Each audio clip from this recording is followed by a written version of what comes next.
World's biggest astrology community in Tamil. Online Astro TV, வாழ்வின் வெளிச்சம். Online astro டிவியை கண்டு மகிழுங்கள். ஆன்லைன் அஸ்ட்ரோ டிவி நேயர்கள் மற்றும் சஸ்திக் சாஸ்திரா ஜோதிட ஆராய்ச்சி பயிற்சி மையத்தின் மாணவர்கள் அனைவருக்கும் வல்லரசு தினேஷாஜாவுடைய அன்பான வணக்கங்கள். நம்மளுடைய பயிற்சி மையத்தின் சார்பாக ஒவ்வொரு மாதமும் ஒரு நாள் ஆன்லைன் ஜூம் வகுப்பு மிக சிறப்பான முறையில் நடத்திட்டு இருக்கோம். அந்த வகையில் இந்த ஜூன் மாதம் என்ன தலைப்பில் வகுப்பு பார்க்க போகிறோன்னா, செய்வினை கண்திஷ்டி தீர்க்கும் தாந்திரிக பரிகாரங்கள் அப்படிங்கிற தலைப்பில் வகுப்பு எடுக்க போகிறோம். நிறையா மாணவர்கள் வந்து பர்டிகுலராக இந்த தலைப்பை பற்றிய வகுப்பெடுங்கன்னு சொல்லியிருந்தாங்க. ஏன்னா செய்வினை தோஷத்தால் நிறைய பேர் பாதிக்கப்படுறாங்க. அது உண்மையா பொய்யா, அது எப்படிப்பட்ட தாக்கத்தை ஏற்படுத்தும், அது ஜாதக ரீதியாக எப்படி கண்டுபிடிக்கிறது, அதுக்கு எப்படிப்பட்ட பரிகாரங்களை பண்ணுறது அப்படிங்கிற விஷயங்கள் பற்றி நிறைய கேட்டிருந்தாங்க. கண்திஷ்டியாலும் நிறைய பேர் பாதிக்கப்படுறாங்க, அதை எப்படி சால்வ் பண்ணுறது அப்படிங்கிறத பற்றியும் நிறையா மாணவர்கள் கேட்டிருந்தாங்க. அவங்களுடைய வேண்டுகோளுக்கு இணங்க நாம் இந்த வகுப்பை வந்து நடத்த போகிறோம். ஸோ முதல்ல ஒரு விஷயத்தை பற்றி படிக்கிறோன்னா அதை பற்றி உள்ளார்ந்த தன்மைகளை பற்றி நாம் தெரிஞ்சுக்கணும். இப்போ செய்வினை அப்படிங்கிற அமைப்பை பொறுத்த வரைக்கும் இது எப்படி வேலை செய்யுது அப்படிங்கிற ஒரு அமைப்பை நம்ம தெரிஞ்சுக்கணும். பொதுவாக எந்த ஒரு கெடுதலான விஷயத்தையும் ஒரு மனிதனுக்கு நம்ம பண்ணணுன்னா அவங்களுடைய பூர்வ புண்ணியத்தை பொறுத்து தான் நம்ம பண்ண முடியும். ஒரு ஜாதகத்தில் நிறையா பாவங்கள் பண்ணியிருக்கிறவங்களுக்கு கிரகங்கள் எல்லாம் மோசமான ஒரு அமைப்பாக இருக்கும். அப்போ எப்போதுமே அவங்களுக்கு கஷ்டங்களை அனுபவிக்கிற சூழல் இருக்கும். சில தசாபுத்திகளில் கஷ்டமான காலகட்டங்களில் நிறைய துன்பங்களை அனுபவிப்பாங்க. இதே பூர்வ புண்ணியம் நல்லா இருக்குது, அவங்க ஜாதகத்தில் புண்ணியம் நிறையா செஞ்சுருக்காங்கன்னா மேக்ஸிமம் கிரகங்கள் நல்லாயிருக்கும், அவங்களுக்கு மேக்ஸிமம் காலகட்டங்கள் எல்லாமே சிறப்பாக இருக்கும். அப்போ அவங்களுக்கு செய்வினை வந்து பெருசாக பண்ண முடியாது. அப்போ செய்வினை அப்படிங்கிற ஒரு அமைப்பை ஒரு மனிதனுக்கு பண்ணணும் அப்படின்னா இதை சார்ந்து ஏற்கனவே இந்த செய்வினை சார்ந்த முன்ஜென்ம கர்மா இருந்தால் தான் பண்ண முடியும். புதுசாக இந்த ஜென்மத்தில் அவங்களுக்கு செய்வினை பண்ணுறது கஷ்டம். இந்த முன்ஜென்ம கர்மாங்கிறது என்னென்னா, அவங்களுடைய தாத்தா, அவங்களுடைய பாட்டி, அவங்களுடைய முன்னோர்கள் அல்லது ப்ரீவியஸ் பர்த்தில் இந்த செய்வினை சார்ந்த காரியங்களில் அவங்களுடைய குடும்பத்தை சார்ந்தவர்களோ அவருடைய வம்சத்தை சார்ந்தவர்களோ அவர்களுடைய முன்னோர்கள் கர்மாவில் இந்த மாதிரி ஏதாவது பண்ணியிருப்பாங்க. அப்படிப்பட்ட கர்மாவை யார் சுமந்துக்கிட்டு இருக்காங்களோ அவங்களுக்கு தான் மறுபடியும் இந்த ஜென்மத்தில் செய்வினை செய்ய முடியும், புதுசாக ஒருத்தங்களுக்கு செய்ய முடியாது. இது வந்து ஒரு பாயிண்ட். ரெண்டாவது, இந்த செய்வினை செய்யும்போது அவங்களுக்கு ஜாதக ரீதியாக எப்படிப்பட்ட தசாபுக்திகள் நடக்குதுன்னு பார்க்கணும். ஸோ அப்போ அந்த தசாபுக்திகளில் எப்போ அவங்களுக்கு கெட்ட நேரம் வருதோ, ஒரு பேட் பீரியட்னு சொல்லலாம், ஒரு கெடுதலான தசாபுக்தின்னு சொல்லலாம், அந்த காலகட்டத்தில் தான் அவங்களுக்கு அந்த செய்வினை அப்படிங்கிற அமைப்பை ஒரு ஜாதகருக்கு பண்ண முடியும். அதே மாதிரி அதை எப்படி பண்ண முடியும் அப்படின்னு பார்க்கும்போது, ஒரு ஜாதகத்தில் பலவீனமான அமைப்புன்னு ஒன்று இருக்கும். ஒரு ஜாதகத்தில் வந்து எல்லாமே பலமாக இருக்குன்னு சொல்ல முடியாது. திருமண வாழ்க்கையில் அவங்களுக்கு பலவீனம் இருக்கலாம், படிப்பு சம்மந்தப்பட்ட விஷயத்தில் பலவீனம் இருக்கலாம், குழந்தை பாக்கியம் விஷயத்தில் பலவீனம் இருக்கலாம், நோய் சம்பந்தமான பலவீனங்கள் இருக்கலாம், உறவுகள் சம்பந்தமான பலவீனங்கள் இருக்கலாம். இப்படி ஏதாவது ஒரு பலவீனம், ஒரு வீக்னஸ்ன்னு சொல்லுவோம், அது ஜாதகத்துக்குள்ளே இருக்கும். அப்போ அந்த பலவீனத்தை எதன் மூலிமா கண்டுபிடிக்கலான்னா கிரக ரீதியாக நம்ம கண்டுபிடிக்க முடியும். ஃபார் எக்ஸாம்பிள், ஒருத்தவங்களுக்கு குரு பலவீனமாக இருக்குன்னா அப்போ இந்த பலவீனமான கிரகம் குரு சார்ந்த காரகத்துவத்தின் வழியாக தான் அவங்களுக்கு செய்வினை பண்ண முடியும். இப்படி இந்த 3 முக்கியமான கான்செப்டை எடுத்து தான் ஒருத்தங்க செய்வினை அப்படிங்கிற விஷயத்தையே செய்கிறாங்க. நம்ம நினச்சிட்ருப்போம் செய்வினையால் எல்லாத்தையும் மாற்றிட முடியும், பிளாக் மேஜிக் பண்ணால் எப்படிப்பட்ட வலிமையான ஜாதகத்தையும் நம்ம அவங்கள வந்து சாச்சிட முடியும், தோற்கடிச்சிட முடியும்னு சொல்லுவாங்க. வலிமையான அமைப்புள்ளவர்களுக்கு செய்வினை வச்சு பாதிப்பை ஏற்படுத்த முடியாது. இந்த மாதிரி தாக்கங்கள் இருந்தால் மட்டும்தான் நம்ம செய்வினையை வைக்கவே முடியும். இது ஒரு கான்செப்ட். இன்னொரு பாயிண்ட் என்ன அப்படின்னா, பொதுவாகவே அவர்களுடைய குடும்பம் சார்ந்தோ அவங்களுடைய கர்மாவில் பார்த்திங்கன்னா தெய்வ அனுகூலம், அதாவது தெய்வ அனுகூலம், தெய்வ அருள்னு சொல்லுவாங்க. தெய்வ அருள் மற்றும் குரு அருள், இந்த விஷயங்கள் குறைவாக இருக்கும்.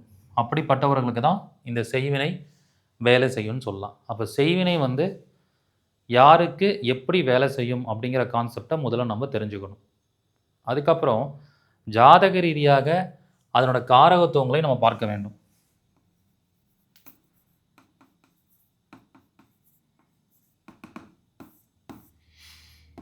இந்த செய்வினையை குறிக்கக்கூடிய கிரகம் என்ன அப்படின்னு பார்த்தீங்கன்னா ராகு. ராகு மற்றும் செவ்வாய். அப்போ ஒரு ஜாதகத்தில் ராகுவும் செவ்வாயும் எப்படிலாம் சம்மந்தப்பட்டிருக்கோ, எந்த பாவத்தில் இருக்கோ, என்ன நட்சத்திரத்தில் இருக்காங்களோ அதை பேஸ் பண்ணி தான் ஒரு மனிதனுக்கு நம்ம செய்வினையை செய்ய முடியும். ஓகே, அடுத்தது பாவம் அப்படின்னு எடுத்துக்கிட்டிங்கன்னா 8ஆம் பாவம் செய்வினையை குறிக்கும். ராசி அப்படின்னு பார்க்கும்போது விருச்சக ராசி செய்வினையை குறிக்கும். அதுக்கப்புறம் நட்சத்திரம் அப்படின்னு பார்த்தோம்னா அஸ்வினி நட்சத்திரம் செய்வினையை குறிக்கும். அப்போ ஒரு ஜாதகத்தில் இந்த 4 விஷயத்தையும் முக்கியமாக கவனிக்கணும். யாருடைய ஜாதகத்திலலாம் செவ்வாய் ராகு தொடர்பு இருக்கோ அல்லது செவ்வாய் ராகு சம்பந்தமான கிரகம் எந்தெந்த கிரகத்தோட தொடர்பாகுதோ அங்கெல்லாம் ஒரு பிளாக் மேஜிக் இம்பேக்டை ஏற்படுத்த முடியும். முன்ஜென்மத்திலேருந்து அந்த பிளாக் மேஜிக் இம்பேக்ட் வருது அப்படின்னு சொல்லலாம். யாருக்கெல்லாம் 8ஆம் பாவத்தோட கிரகங்கள் சம்மந்தப்பட்டிருக்கோ, 8ஆம் பாவ அதிபதி எந்த பாவத்தோட கனெக்ட் ஆகிருக்கோ அந்த பாவத்தில் நமக்கு செய்வினை சார்ந்த பிரச்சனைகள் இருக்குது அப்படிங்கிறத கண்டுபிடிக்க முடியும். விருச்சகத்தில் யாருக்கெல்லாம் கிரகம் இருக்கோ அல்லது விருச்சக ராசியில் என்ன கிரகங்கள் சம்மந்தப்படுதோ அவர்களுக்கும் பிளாக் மேஜிக் சம்மந்தமான இம்பேக்ட் இருக்குதுன்னு சொல்லலாம். அடுத்தது அஸ்வினி நட்சத்திரம் சார்ந்து தொடர்பில் யாரெல்லாம் பிறந்திருக்காங்களோ, லக்னப்புள்ளி அஸ்வினியில் இருக்கலாம், அஸ்வினி நட்சத்திரத்திலேயே பிறந்திருக்கலாம், அல்லது அஸ்வினி நட்சத்திரத்தில் வேறு கிரகங்கள் ஏதாவது இருக்கலாம். அப்படி இருக்கிறவங்களுக்கும் இந்த செய்வினை சார்ந்த பிரச்சனைகள் இருக்கும். இப்படி ஜாதக ரீதியாக செய்வினையை நாம் கண்டுபிடிக்க முடியும். அப்போ இந்த அமைப்புகளை தொடர்பு படுத்தி ஒருத்தங்களுக்கு தசாபுத்தி நடக்கும்போதும் அந்த அமைப்புகளில் கோச்சார கிரகங்களோட சம்பந்தம் ஏற்படும் போது அவங்களுடைய செய்வினை தோஷம் வெளிப்பட ஆரம்பிக்கும். அப்போ அவங்க அதனால் கஷ்டப்படுற சூழலுக்கு போவாங்க அப்படின்னு சொல்லலாம். பொதுவாகவே ஒருத்தரோட பலவீனம் நமக்கு வெளிப்படுத்தக்கூடாதுன்னு சொல்லுவோம். ஏன் ஒருத்தரோட பலவீனத்தை வெளிப்படுத்தக்கூடாதுன்னு சொல்லுவோம்னா, நம்மளோட பலவீனம் எதுவோ நம்மளுடைய உடல் ரீதியாகவோ அல்லது நம்முடைய மன ரீதியாகவோ உறவுகள் ரீதியாகவோ இப்படி 3 டைப்பாக பிரிக்கலாம். எத்தனை டைப்பாக பிரிக்கலாம்? 3 டைப்பாக பிரிக்கலாம். உடல், அதுக்கப்புறம் மனம், அதுக்கப்புறம் உயிர் காரகத்துவம், உயிர் அல்லது உறவுன்னு சொல்லுவோம். அதுக்கப்புறம் உயிரற்ற காரகத்துவம், அதை பொருள் காரகத்துவம்னு சொல்லுவோம். அப்போ இந்த 3 கான்செப்டில் எந்த விஷயங்கள் நமக்கு ரொம்ப பலவீனமாக இருக்கோ அதன் வழியாக தான் அந்த பிளாக் மேஜிக் செஞ்சு அந்த பிரச்சனையை அதிகப்படுத்தி விட்டுருவாங்க. இதுதான் பிளாக் மேஜிக்கில் இருக்கிற இம்பேக்ட். ஃபார் எக்ஸாம்பிள், இப்போ ஒருத்தரோட ஜாதகப்படி ஒருத்தங்களுக்கு சனி சரியில்லை, அப்போ கால் சம்பந்தமான பிரச்சனை அவங்களுக்கு இருக்குது அப்படின்னா பிளாக் மேஜிக் பண்ணி அவங்க நடக்க முடியாத அளவுக்கு முடக்கி போட்டுருவாங்க. ஏன்னா அந்த பலவீனம் தெரியும் போது அந்த விஷயத்தில் திருப்பி செய்வினை பண்ணக்கூடிய அமைப்பு ஏற்படும்.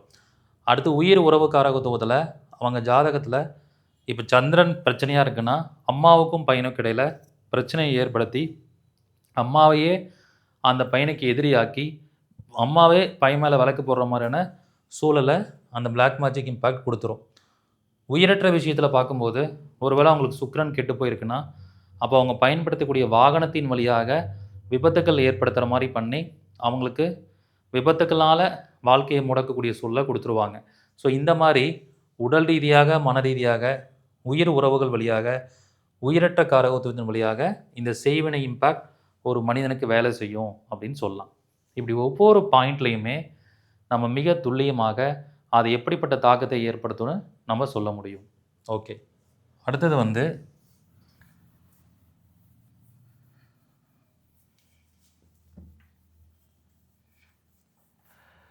நம்ம பார்க்கக்கூடிய விஷயம் என்னென்னா,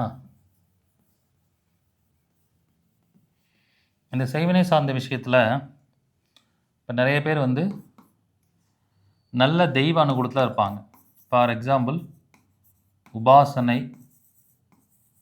தெய்வத்தை ஃபாலோ பண்ணுறவங்களா இருப்பாங்க. அதுக்கப்புறம் நிறையா தான தர்மம் பண்ணி புண்ணியம் சேர்த்துறவங்களா இருப்பாங்க. அதுக்கப்புறமேல் வந்துட்டு இவங்களுக்கு குலதெய்வத்துடைய அனுகிரகம் நிறையா இருக்கும். இந்த 3 கான்செப்ட்டுமே ஒரு மனிதனை ஜாதக ரீதியாக ஸ்ட்ராங்காக இருக்கிறதோட இணைந்து இந்த 3 விஷயங்களும் ஒரு மனிதனை செய்வினையோட தாக்கத்திலேருந்து காப்பாற்றும். உபாசன தெய்வத்தை ஸ்ட்ராங்காக கண்டுபிடிச்சி அதை ஃபாலோ பண்ணுறவங்க, தான தர்மங்கள் நிறையா பண்ணுறவங்க, அதுக்கப்புறம் குலதெய்வ அருள் அவங்க நிறைய இருக்கிறவங்களுக்கு செய்வினை தாக்கத்துலேருந்து தப்பிச்சிருவாங்க. அவங்களுக்கு செய்வினை வைக்கிறதும் கஷ்டம். ஸோ இப்படிப்பட்ட ஒரு அமைப்பில் உள்ளவர்களுக்கு என்ன பண்ணுவாங்கன்னா, அவங்களோட உபாசன தெய்வம் என்னன்னு ஃபஸ்ட்டு கண்டுபிடிப்பாங்க. அவங்க என்னமான வழிகளில் தான தர்மம் அதிகமாக பண்ணுறாங்கன்னு கண்டுபிடிப்பாங்க. குலதெய்வம் அவங்களுக்கு என்னன்னு கண்டுபிடிப்பாங்க. இந்த 3 விஷயம் தெரிஞ்சால் இந்த 3 விஷயத்துக்கும் கட்டு போடுதல் அப்படின்னு ஒரு கான்செப்ட் இருக்குது. கட்டு போடுதல்னா, இப்போ உபாசன தெய்வத்தை நீங்கள் வழிபாடு பண்ண தான் அதோட எனர்ஜி உங்களுக்கு நல்லா வருதுன்னா, அந்த உபாசன தெய்வத்தை வழிபாடு பண்ண முடியாமல் ஃபஸ்ட்டு பண்ணிடுவாங்க. 2வது, நீங்கள் தான தர்மம் பண்ணுறதுனால புண்ணியம் உங்களுக்கு நிறைய கிடைச்சிட்ருக்குன்னா, உங்களுக்கு தான தர்மம் பண்ண முடியாத மாதிரி பண்ணிவிடுவாங்க. அடுத்து குலதெய்வத்தோட அருள் நிறையா இருக்குன்னா, குலதெய்வ கோயிலுக்கே போக முடியாமல் பண்ணிவிடுவாங்க. இப்படி எல்லாத்துலேயும் ஃபஸ்ட்டு கட்டு போட்டுட்டு தான் அவங்க பிளாக் மேஜிக்கே பண்ணுவாங்க. அப்போ என்ன ஆகும்? உங்களால் செய்வினையிலேருந்து தப்பிச்சுட்டு இருந்த நீங்கள் தப்பிக்க முடியாத மாதிரி லாக் ஆகிற சூழலை கொடுக்கும். அப்போ இதெல்லாம் கவனமாக கண்டுபிடிச்சி அப்படி கட்டு போடாத மாதிரி நம்ம சில பரிகாரங்கள் பண்ணிக்கணும். அது பாதுகாப்பு அப்படிங்கிற ஒரு விஷயத்த பண்ணிக்கணும். ஸோ அந்த மாதிரி விஷயங்கள் எல்லாம் நம்ம இந்த செய்வினை சம்மந்தமான விஷயத்தில் படிக்க போகிறோம். ஓகே, அடுத்தது வந்து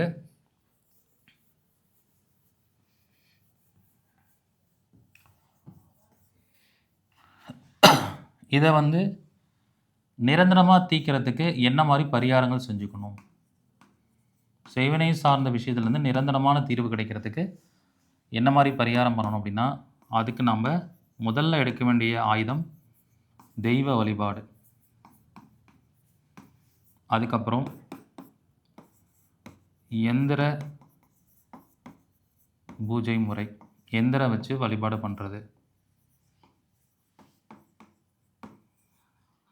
அப்புறம் நிறையா தான தர்மங்கள் பண்ணுறது. நமக்கு எல்லா விதத்துலையும் பாதுகாப்பாக இருக்கிற மாதிரி உபாசன தெய்வத்தை பின்பற்றுறது.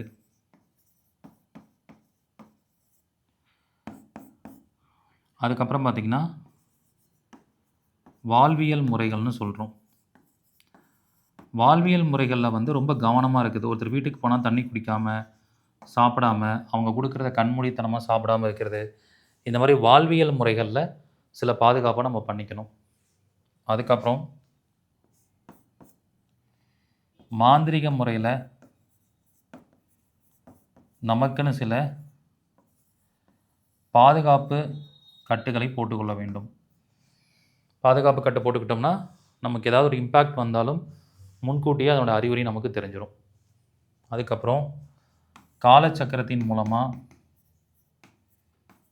இந்த இம்பேக்ட்லேருந்து நம்ம தப்பிச்சுக்கொள்ள முடியும். இப்படி நிறைய மெத்தடில் செய்வினை பிரச்சனையிலேருந்து தீர்ப்பதற்கு தாந்திரிக ரீதியாக நிறைய விஷயங்கள் இருக்குது. இது எல்லாத்தையும் நம்ம வகுப்பில் கிளியராக படிக்க போகிறோம். ஓகே, அடுத்தது வந்து என்னென்னா கந்திஷ்டி.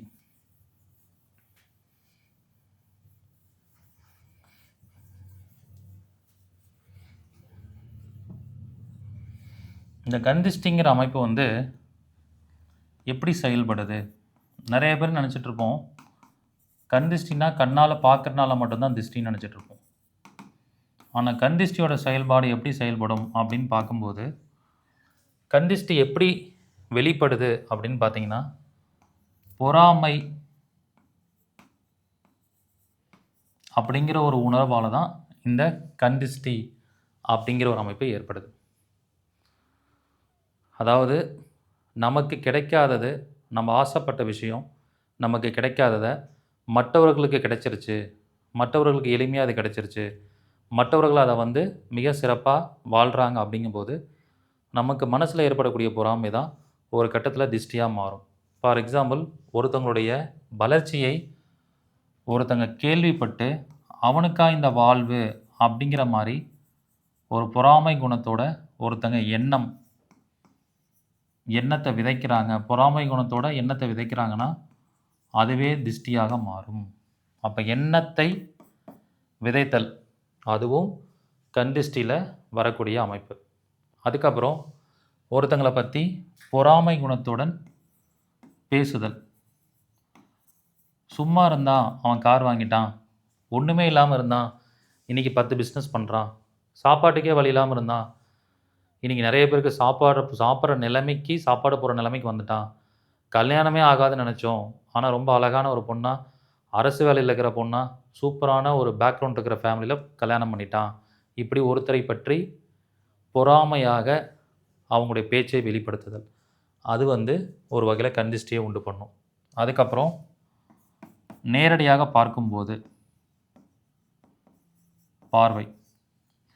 பார்வையால் ஏற்படுறது. கண்ணில் பார்க்கும்போதே மனசுக்குள்ளே ஒரு வகையான பொறாமை குணமும் ஜீரணிக்க முடியாத அளவுக்கான ஒரு விஷயத்தை நமக்கு ஏற்படுத்துதும். அதுவும் இந்த 3 வகையாக ஒரு மனிதனுக்கு திஷ்டி வெளிப்படும். அப்போ இந்த திஷ்டிக்கான ஒரு பேஸ் குணம் என்னென்னா பொறாமை தான்.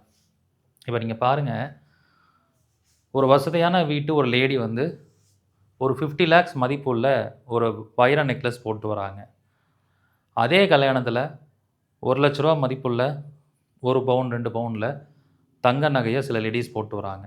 இந்த டைமண்ட் நெக்லஸ் போட்டு வந்த லேடிக்கு தங்க நகை போட்டு வந்தவங்க யார் மேலேயும் பொறாமல் வரப்போகிறதில்ல, கண்டிஸ்டியாக அவங்க பட போகிறதில்ல. ஆனால் இந்த டைமண்ட் நெக்லஸ் போட்டு வந்தவங்க மேலே தான் நகை போட்டு வந்தவங்க எல்லாரோட கண்ணும் இருக்கும், பொறாமையும் வெளிப்படும். அப்போ இங்கே என்னென்னா ஒரு மனிதனோட உயர்வு தாழ்வை அடிப்படையாக வச்சு தான் இந்த திஷ்டி அப்படிங்கிறது ஏற்படுது. அப்போ இதை எப்படி நம்ம ஃபாலோ பண்ணிக்கணும் அப்படின்னு பார்க்கும்போது பேஸ் அப்படிங்கிறது பொறாமையின் அடிப்படையில் தான் வெளிப்படுது அப்படின்னு நம்ம தெரிஞ்சுக்கலாம். இதை ஜாதக ரீதியாக எப்படி அறிந்து கொள்வது, எப்படி இதை பார்க்குறது? எல்லா மனிதனுக்கும் நேச்சுரலாக இந்த திஷ்டிங்கிற அமைப்பு இருக்கும். அப்போ அந்த திஷ்டியை கொடுக்கக்கூடிய கிரகம் அப்படின்னு பார்க்கும்போது செவ்வாய், சுக்கிரன், சனி இந்த கிரகங்கள் தான் ஒரு மனிதனுக்கு திஷ்டியை ஏற்படுத்தும். அதுக்கப்புறம் ராசியில் பார்க்கும்போது ரிஷபம் மற்றும் விருச்சகம் இந்த ராசிகள் ஒரு மனிதனுக்கு திஷ்டி உண்டு பண்ணும்.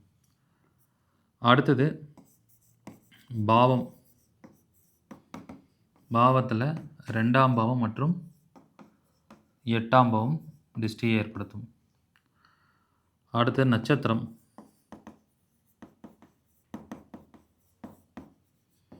நட்சத்திரத்தில் பார்த்தீங்கன்னா பரணி, பூரம் இந்த நட்சத்திரங்கள் ஒரு மனிதனுக்கு திஷ்டியை ஏற்படுத்தும். ஸோ அப்போ இந்த மாதிரி ஒரு ஜாதக ரீதியாக கண் திஷ்டியை ஏற்படுத்தக்கூடிய ஜாதக அமைப்புகள் இதுதான். அப்போ யாருடைய ஜாதகத்தில் செவ்வாய், சுக்கிரன், சனி தொடர்பு இருக்கோ, ரிஷபம், விருச்சக தொடர்பு இருக்கோ, 2ஆம் பாவம் 8ஆம் பாவத்தில் என்னென்ன கிரகங்கள் தொடர்பாகுதோ, பரணி, பூரத்தில் என்னென்ன கிரகங்கள் தொடர்பாகுதோ அவர்களுக்கெல்லாம் அதிகப்படியான திஷ்டி இருக்குது, திஷ்டி ஏற்படும் அப்படின்னு சொல்லலாம். அப்போ ஜாதக ரீதியாக நம்ம என்ன பண்ணலான்னா, யாருக்கு திஷ்டி ஏற்படுது, அந்த திஷ்டி எப்படிப்பட்ட பாதிப்புகளை கொடுக்குங்கிறத நம்ம மிக சிறப்பாக சொல்ல முடியும். ஓகே, அடுத்தது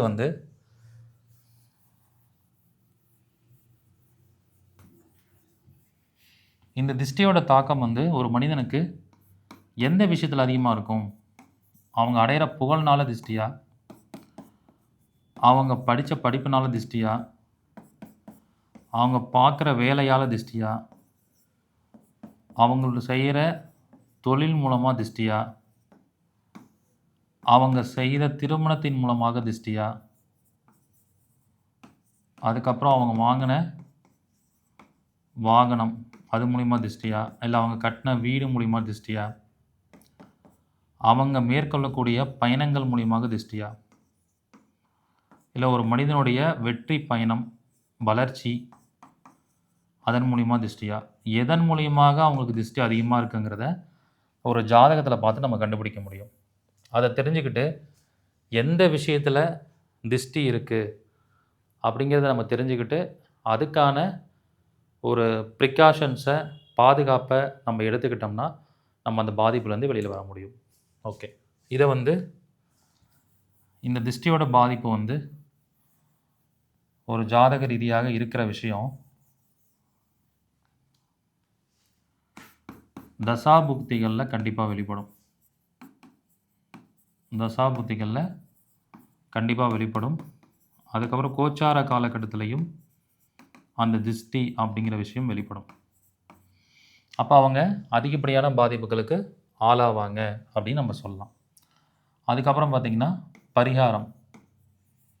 இப்போ பரிகாரத்தின் மூலமாக நம்ம என்ன பண்ண முடியும் அப்படின்னு பார்த்திங்கன்னா சேம் வாழ்வியல் பரிகாரத்தின் மூலமாக நம்ம திருஷ்டியை சரி பண்ணிக்கலாம்.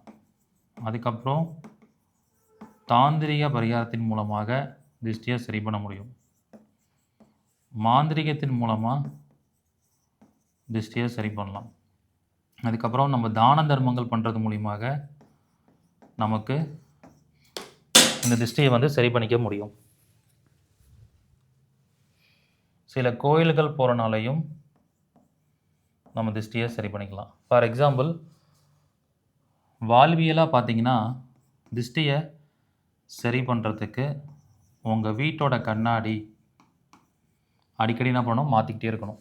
வீட்டோட கண்ணாடியை அடிக்கடி மாற்றிக்கிட்டே இருந்தீங்கன்னா திருஷ்டி தோஷம் விலகும். தாந்திரிக ரீதியாக பார்க்கும்போது நம்ம புருவம் இருக்குது பார்த்திங்களா, அந்த புருவ முடியை வெட்டணும். அடிக்கடி இந்த புருவ முடியை வெட்டி தூக்கி போடுங்க, திருஷ்டி கழியும். மாந்திரிகத்தில் பார்த்திங்கன்னா முட்டையை சுற்றி தூக்கி உடைக்கணும். முட்டையை எடுத்து நம்ம தலையை சுற்றி தூக்கி உடைச்சா திருஷ்டி தோஷம் விலகும். தான தர்மத்தில் பார்க்கும்போது திருஷ்டி விலகணும் அப்படின்னா நிறையா வஸ்திர தானம் செய்யணும். யார் ஒரு வஸ்திர தானம் நிறையா செய்கிறாங்களோ அவங்களுக்கு திருஷ்டி தோஷம் விலகும். கோயில் பார்க்கும்போது காளி கோயில், முனீஸ்வரர் கோயில், அதுக்கப்புறம் துர்க்கை, ஸோ இவங்கெல்லாம் வந்து திருஷ்டி தோஷத்தை எடுக்கிறதுக்கான எக்ஸ்பர்ட்டான கடவுள்கள் அப்படின்னு சொல்கிறோம். அப்போ அந்த கோயிலுக்கு போய் சுற்றி போட்டுக்கிறது, திருஷ்டி எடுக்கிறது, லெமன் சுற்றி வேரில் குத்துறது, லெமனை சுற்றி காலில் மிதிக்கிறது, இந்த மாதிரி சில ஆக்டிவிட்டீஸ் மூலிமா நம்ம திருஷ்டியை எடுத்துக்க முடியும்.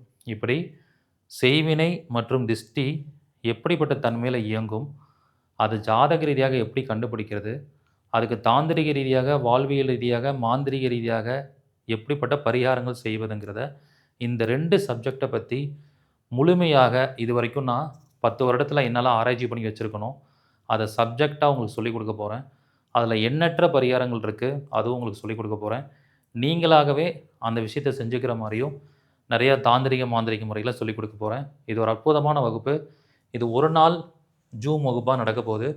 காலையில் 10 மணிலேருந்து ஈவினிங் 8 மணி வரைக்கும் நடைபெறும். யாரெல்லாம் இந்த வகுப்பில் கலந்துக்கிறீங்களோ அவங்க அத்தனை பேருக்கும் அவங்க ஜாதக ரீதியாக உங்களுக்கு எப்படிப்பட்ட செய்வனை பாதிக்கப்பட்டிருக்கு, எப்படிப்பட்ட கண் திருஷ்டி பாதிக்கப்பட்டிருக்குன்னு சொல்லி அதை இலவசமாக சொல்லி அதுக்கான பரிகாரத்தையும் வகுப்பில் இலவசமாக சொல்லிக் கொடுக்க போகிறேன். மேலும் இதில் படிக்கக்கூடிய மாற்றுத்திறனாளிகள், பழைய மாணவர்கள், மூத்த குடிமக்களுக்கு கட்டண சலுகையும் உண்டு. இதில் முதல்ல ஜாயின் பண்ணக்கூடிய 100 நபர்களுக்கு மட்டுமே அனுமதி. யாருக்கெல்லாம் விருப்பம் இருக்கோ கீழே இருக்கிற நம்பருக்கு காண்டாக்ட் பண்ணி முன்பதிவு பண்ணிக்கோங்க. சில முக்கியமான பிடிஎஃப்ஸும் இந்த வகுப்புக்கு கொடுக்க போகிறேன். நன்றி, வணக்கம், வாழ்க வளமுடன்.